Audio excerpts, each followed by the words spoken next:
Assalamualaikum warahmatullahi wabarakatuh. Alhamdulillah, syahrul Ramadan alladzi unzila fihi al-Qur'an hudan lin-nas wa bayyinatin minal huda wal furqan. Allahumma shalli ala sayyidina Muhammad wa ala alihi wa ashabihi ajma'in, amma ba'd.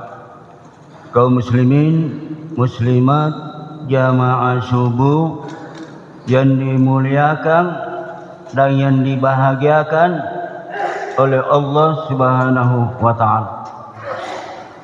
Ada 3 amal yang dapat menenangkan hati seseorang atau dapat menggembirakan hati seseorang. Yang pertama yang dapat menggembirakan hati, yaqra'ul Quran. Orang yang selalu membaca Al-Quran. Jadi siapa suka membaca Al-Quran, insyaallah akan mendapatkan ketenangan hati, akan mendapatkan kegembiraan hati. Sebagaimana Allah Subhanahu wa ta'ala berfirman di dalam Al-Quran, wa nunazzilu minal Quran ma huwa shifaa'un wa rahmatul lil mu'minin. Kamilah yang menurunkan Al-Quran, kata Allah.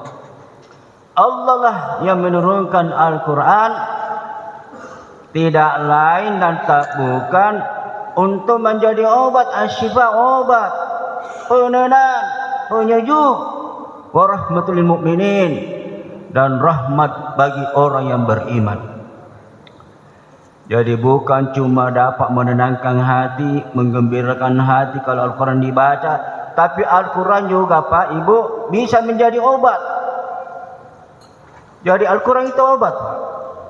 Kalau ada umat Islam yang sakit, lalu sering-sering membaca Al-Quran, maka proses penyembuhannya jauh lebih cepat daripada orang yang sakit yang tidak pernah membaca Al-Quran. Kenapa bisa Pak? Karena kalau dibaca Al-Quran itu Pak, dapat membangkitkan energi, dapat membangkitkan semangat. Kalau ada itu orang sakit Pak, masih banyak semangatnya, cepat sembuh itu Pak. Tapi kalau ada orang sakit dorong, tidak ada semangatnya sama sekali, tidak lama mi. Kilian Pak, imam salat, terutama imam tarawih Pak, 1 bulan Pak, tiap malam berteriak siang malam Pak. Tidak ada manggang, tidak capek ki, malah tambah mau habis Ramadan tambah kencang suaranya. Kenapa bisa?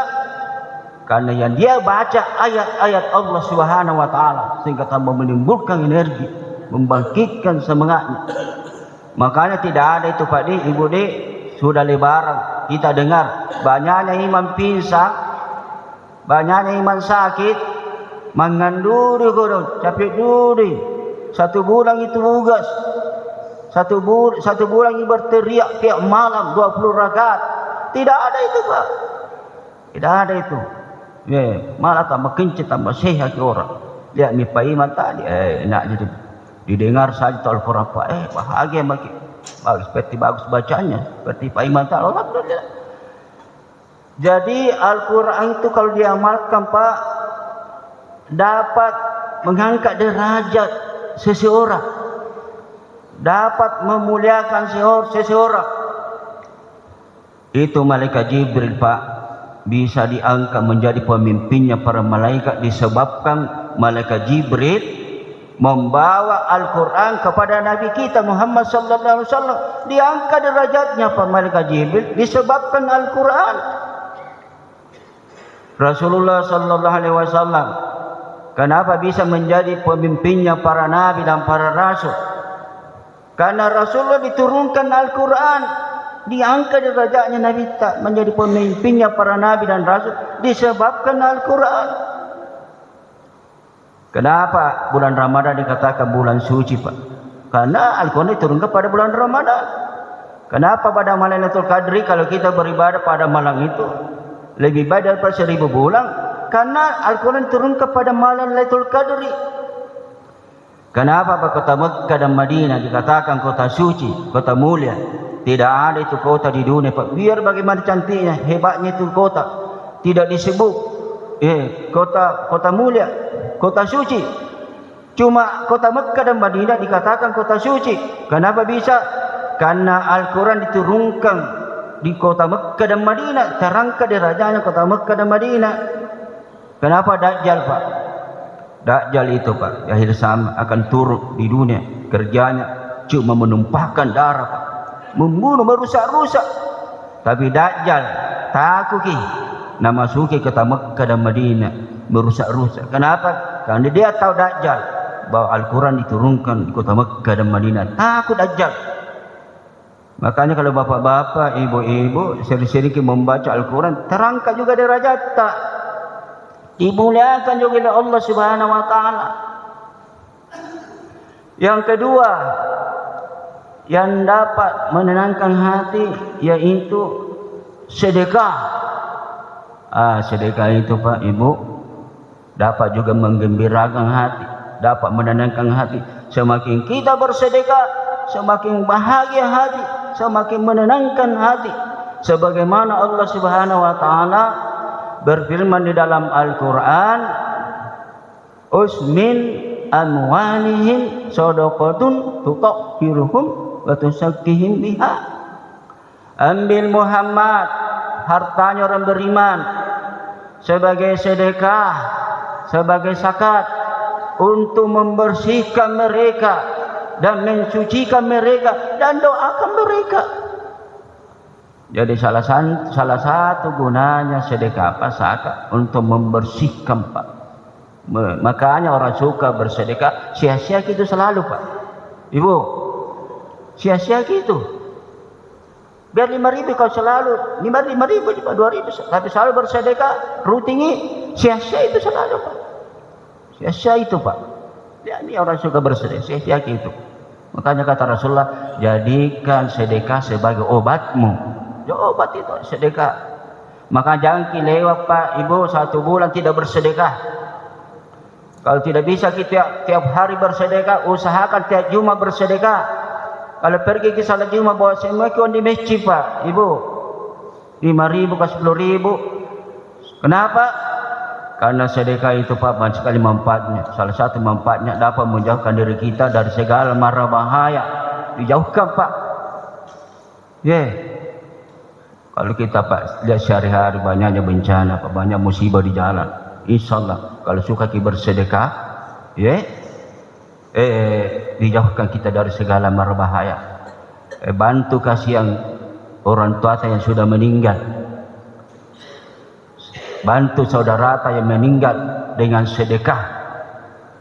Niatkan kalau kita bersedekah, ya Allah, sedekahku yang 20.000 ini, ya Allah, kutujukan pahalanya sama orang tuaku yang meninggal. Insya Allah diluaskan kuburannya orang tua kita disebabkan sedekah. Jadi sedekah itu, Pak, dapat meluaskan kuburan kita, Pak.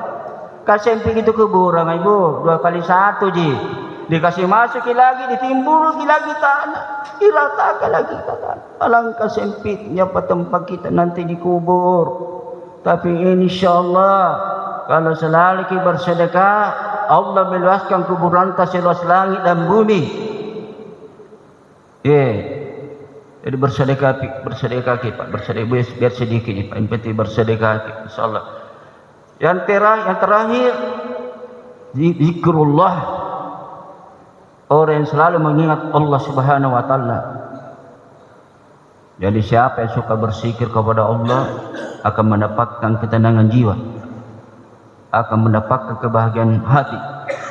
Sebagaimana Allah Subhanahu wa taala berfirman di dalam Al-Qur'an, alladzina amanu tatma'innu qulubuhum bi dzikrillah. Ala bizikrillah tatma'innul qulub. Orang yang beriman itu, kata Allah, hatinya selalu tenang, hatinya selalu bahagia, karena mereka selalu menyebut-nyebut nama Allah, selalu berzikir kepada Allah. Ingatlah dengan banyak berzikir, kata Allah, hatimu akan bahagia. Kalau hartata Pak, hartata Ibu, selalu kita ingat-ingat hartata, pasti susah cinta Pak, pasti susah hati. Kalau jabatan tak, pangkat tak, selalu kita ingat-ingat, pasti susah cinta. Kalau istri tak Pak, anak tak, selalu kita ingat-ingat, pasti susah cinta. Suami tak Ibu, anak tak, selalu kita ingat-ingat, pasti susah cinta.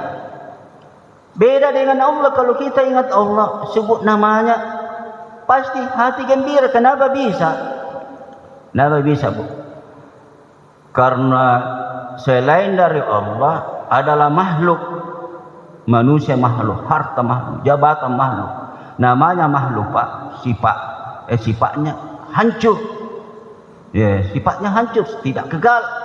Makanya kalau ada orang selalu ingat-ingat makhluk, sebut-sebut makhluk, selalu ingat-ingat hartanya, jabatannya, pasti susah hatinya, karena dia ingat yang sifatnya hancur.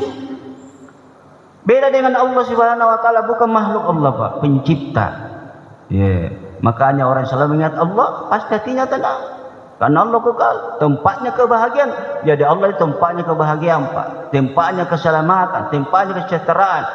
Makanya itu imam biasa mengucapkan Allahumma antas salam wa minkas salam wa ilaika ya'udus salam fa hayy rabbana bis salam wa adkhilna jannata darussalam. Ya Allah, Engkau lah tempatnya kebahagiaan ya Allah, Engkau lah tempatnya rezeki ya Allah, Engkau lah tempatnya ketenangan, Engkau lah tempatnya keselamatan.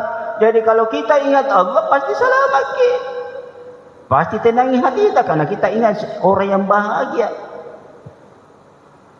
Jadi mari kita berzikir kepada Allah ya. Perbanyak berzikir kepada Allah Pak. Terutama kalimat la ilaha illallah, la ilaha illallah, la ilaha illallah. Karena Rasulullah pernah bersabda, man qala akhiru kalami la ilaha illallah dakhalal jannah. Siapa di akhir ucapannya mengucapkan kalimat la ilaha illallah, masuk surga, kata Rasulullah. Ada orang bilang gampang itu Ustaz masuk surga, diucapkan je la ilaha illallah masuk surga lagi.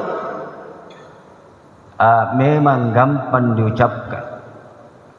Kalau kita sudah menghadapi sakaratul maut Pak Ibu, detik-detik kematian begini maka. Tapi kalau tidak biasa kita mengucapkan kalimat la ilaha illallah waktu di dunia, waktu tak sehat, pasti tidak bisa kita mengucapkan kalimat la ilaha illallah pada waktu menghadapi sakaratul maut. Karena kata Rasulullah, apa yang biasa kita ucapkan di dunia, selalu kita ucapkan di dunia, itu muncul ketika kita mau mati. Selalu ke la ilaha illallah, sedikit-sedikit la ilaha illallah, mempo-mempo ke, duduk-duduk ke la ilaha illallah, jalan-jalan ke la ilaha illallah, menggoreng-goreng ke ikan la ilaha illallah. Orang seperti ini kata Rasulullah, insyaallah ketika menghadapi sakaratul maut, detik-detik kematiannya, pasti bisa mengucapkan kalimat la ilaha illallah karena kebiasaannya.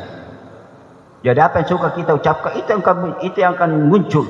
Suka kita gosip, cerita kori tahu, pasti gosip ke dulu orang meninggal. Pasti itu yang kita suka. Jadi perbanyak berzikir kepada Allah. Saya kira demikianlah ceramah subuh saya.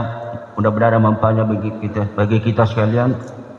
Mudah-mudahan kita semua yang hadir di masjid ini senantiasa diberi kesehatan oleh Allah Subhanahu wa taala, sehingga kita bisa melaksanakan ibadah-ibadah di dalam bulan Ramadan ini dengan baik, sukses dan selamat.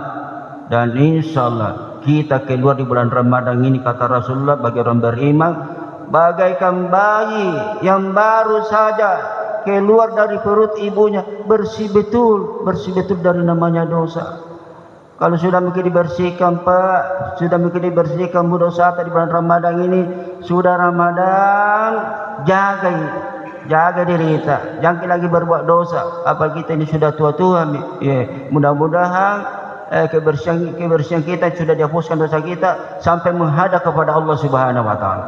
Ada orang kalau sudah lebaran, kembali lagi bermaksiat, kembali lagi suka gosip, berarti kembali kita dah suci. Mudah-mudahan kalau kita masih dapatkan tahun depan, masih untung, masih bisa kita perbaiki kembali. Tapi tidak ada jaminan dari Allah Pak, bahwa kita masih hidup Bu. Kalau ada orang bilang, nah jamin dirinya hidup 1 tahun akan datang, tu takabur untuk Pak, tu sombongan tu Pak. Jadi kalau ada orang bilang saya masih hidup 1 tahun, 2 tahun, tu takabur untuk, sombong, sifat sombong itu. Jadi pelihara kita. Saya kira demikianlah. Wabillahi taufiq wal hidayah. Wassalamualaikum warahmatullahi wabarakatuh.